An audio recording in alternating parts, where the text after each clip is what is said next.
بسم الله الرحمن الرحيم.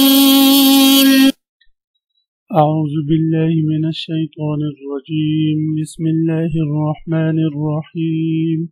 كلا والقمر والليل إذ أدبر والصبح إذا أسفر. عزیز طلباء،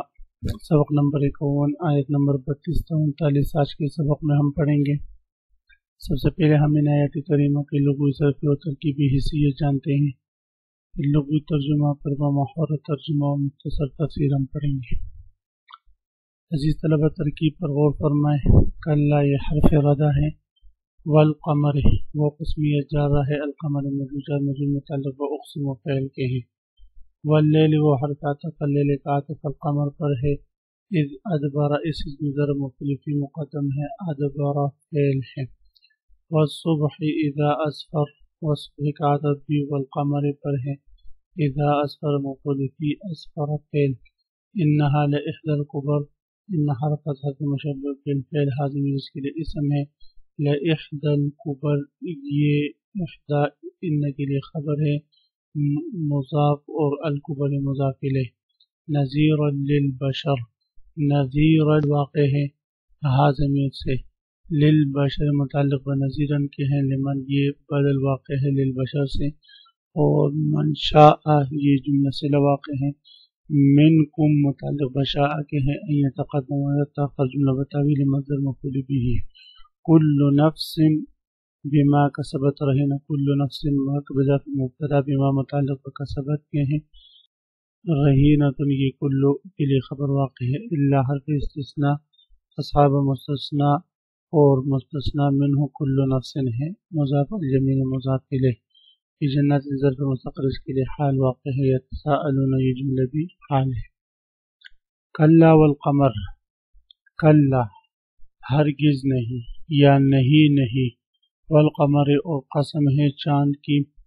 واللیل اور قسم ہے رات کی، اذ ادبرا جب وہ پیٹ پھیرے، ادبر یدبر ادبار کا معنی پیٹ پھیرنا، مدبر پیٹ پھیرنے والے کہا جاتا ہے، والصبح اور قسم ہے صبح کی، اذا اسفر جب وہ روشن ہو جائے، اسفر یسفر اسفران کا معنی آتا ہے روشن ہونا، انہا لإحدى الكبر بے شک یہ ایک ہے بڑی آفت، یہ ایک بڑی چیزوں میں سے ہے، ایک بڑی آفت ہے۔ کبر کہتے ہیں بڑی آفت کو، بڑی چیز کو لکھا گیا ہے کہ کبر یہ جمع ہے کبرا کی، کبرا کی جمع ہے، اور کبرا کہتے ہیں کسی بھی بڑی چیز کو، کسی بھی بڑی چیز کو۔ تو یہاں پر انہا لإحدى الكبر میں حاضمیر چونکہ سقر کی طرف راجع ہیں اور کبر سے اس کے لیے صفت واقع ہے، تو کبر کا مطلب یہ ہے کہ کوئی بڑی مصیبت یا واہیت، کوئی بڑی آفت، مطلب یہ ہوگا کہ یہ جو سقر ہے جہنم ہے یہ ایک بہت بڑی آفت ہے، نذیر للبشر ڈرانے والی ہے لوگوں کو، لمن شاء منکم ان یتقدم او یتاخر اور جو کوئی چاہے تم میں سے، چاہے ان یتقدم وہ آگے بڑھے، او یتاخر یا پیچھے رہے، کل نفس ہر شخص، بما کسبت اس کے بدلے جو اس نے کمایا، رہینۃ پھنسا ہوا ہے، الا اصحاب الیمین مگر داہنی طرف والے، فی جنات انسان میں کہ وہ جنت میں ہوں گے، باغات میں ہوں گے، یتساءلون اور وہ پوچھیں گے عن المجرمین مجرمین سے، کلا والقمر واللیل اذ ادبر والصبح اذا اسفر، یہاں سے اللہ رب العزت زمانے کی قسم اٹھا کر لوگوں کو جہنم کی ہولناکی کا ذکر اور جہنم کی سختیوں کے بارے میں بتا رہے ہیں کہ جہنم یہ ایک بہت بڑی اور سخت چیز ہے، اس سے کوئی بھی بشر پھر نہیں بچ سکے گا۔ اللہ رب العزت ارشاد فرماتے ہیں کلا خبردار، والقمر قسم ہے چاند کی، واللیل اور رات کی،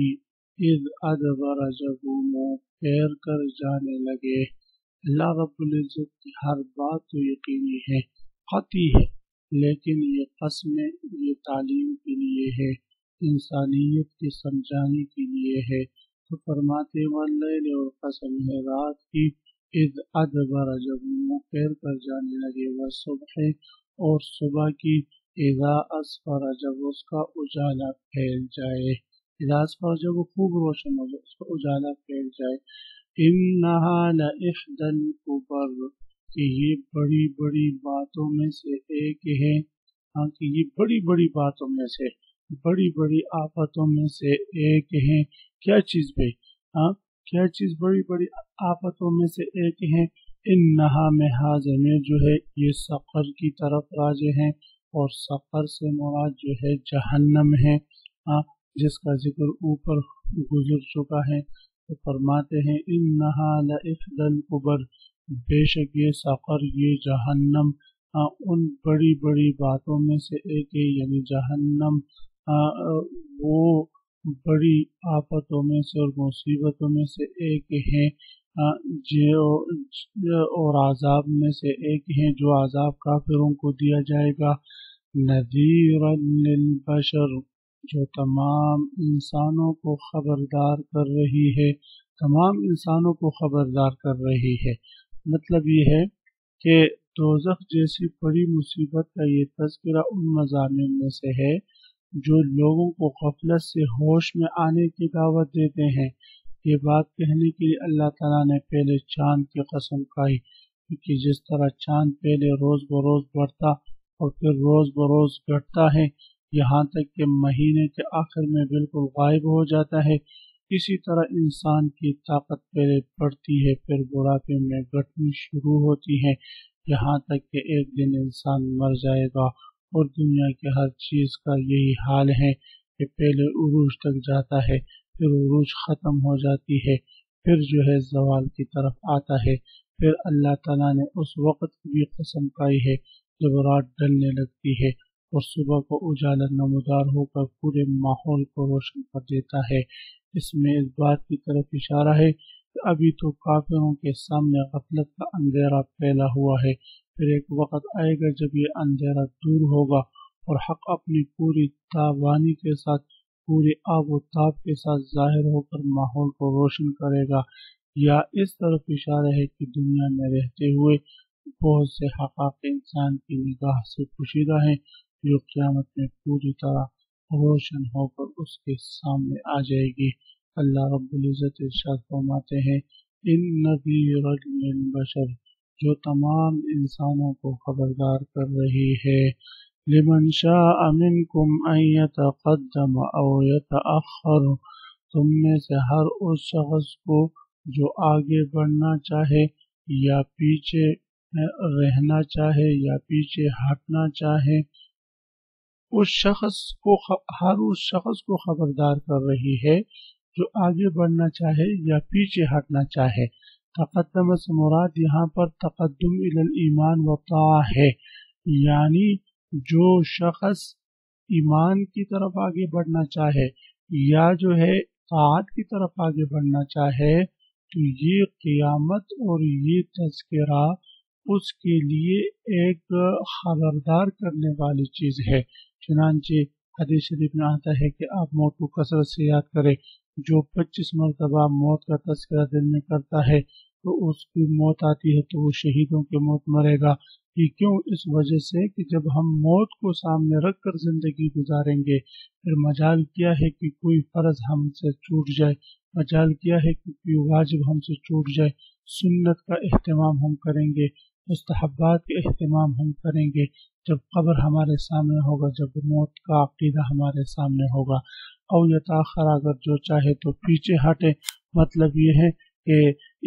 ایمان و طاعت سے پیچھے ہٹنا ہے، مطلب یہ کہ جہنم کے عذاب سے ڈرانا جو اوپر کے آیات میں ہے یہ ہر ایک انسان کے لیے عام ہے۔ پھر کوئی یہ ڈر سن کر ایمان و طاعت کی طرف پیش قدمی کرے گا، کوئی بد نصیب اس کے باوجود پیچھے جو ہے وہ ہٹتا رہے گا۔ فرماتے کل نفس بما کسبت رہینا، ہر شخص اپنے کرتوت کی وجہ سے گروی رکھا ہوا ہے، یعنی ہر شخص اپنے اعمال کی وجہ سے رہینہ مرہونۃ کے معنی میں ہے گروی رکھا ہوا ہے، پھنسا ہوا ہے، ہر شخص جو ہے وہ پھنسا ہوا ہے۔ یہاں رہینہ مرہونہ کے معنی میں مراد اس کا یہ ہے کہ وہ محبوس و مقید ہے۔ جس طرح کوئی شخص قرض کے بدلے میں کوئی چیز رہن رکھ دے تو وہ چیز قرض خواہ کے قبضے میں محبوس رہتی ہے، مالک اس سے کوئی فائدہ نہیں اٹھا سکتا۔ اسی طرح قیامت کے روز ہر ایک نفس اپنے گناہوں کے بدلے میں محبوس و مقید رہے گا، سوائے اصحاب الیمین کے کہ وہ اس قید سے مستثنیٰ ہے۔ یہاں پر اب حبس سے مراد کیا ہے تو اس میں مفسرین کی دو رائے ہے۔ ایک یہ ہے کہ ہر شخص اپنے اعمال کے بدلے میں پھنسا ہوا ہوگا، محبوس ہوگا، یعنی وہ جہنم میں ہوگا، سوائے اصحاب الیمین کے کہ وہ جہنم میں نہیں جائیں گے۔ دوسرا مطلب یہ ہے کہ جہنم میں جانے سے پہلے حساب و کتاب کے وقت ہر نفس اپنے اعمال بد کے بدلے میں محبوس ہوگا کہ کب میرے اعمال کا جو ہے وہ حساب کتاب لیا جائے گا، تو وہ محبوس ہوگا، جو ہے قید میں ہوگا، سوائے اصحاب الیمین کے کہ اللہ رب العزت جو ہے بغیر حساب و کتاب کے ان کو جنت میں داخل کریں گے۔ تو فرماتے ہیں کل نفس بما کسبت رہینہ، تم میں سے ہر شخص اپنے کرتوت سے گروی رکھا ہوا ہے، الا اصحاب الیمین، سوائے دائیں ہاتھ والوں کے، سوائے اصحاب الیمین کے۔ اصحاب الیمین جو ہے وہ نیک لوگ ہیں جن کا اعمال نامہ انہیں ان کے دائیں ہاتھ میں دیا جائے گا، تو ایسے لوگ جو ہے خوشی خوشی جنت میں جائیں گے، کہ جنات ان کو جنت میں داخل ہوں گے اور جنت ہی کے باغات میں ہمیشہ ہمیشہ کے لیے رہیں گے۔ صلی اللہ رب العزت سے دعا ہے کہ اللہ تعالی ہمیں بھی انہی لوگوں میں سے بنائے جو بغیر حساب و کتاب کی جنت میں جائیں، اور اللہ رب العزت ہم سب کی آخرت کو مزین فرمائے اور ہم سب کو آخرت میں کامیابی نصیب فرمائے، آمین۔ وآخر دعوانا ان الحمد للہ رب العالمین۔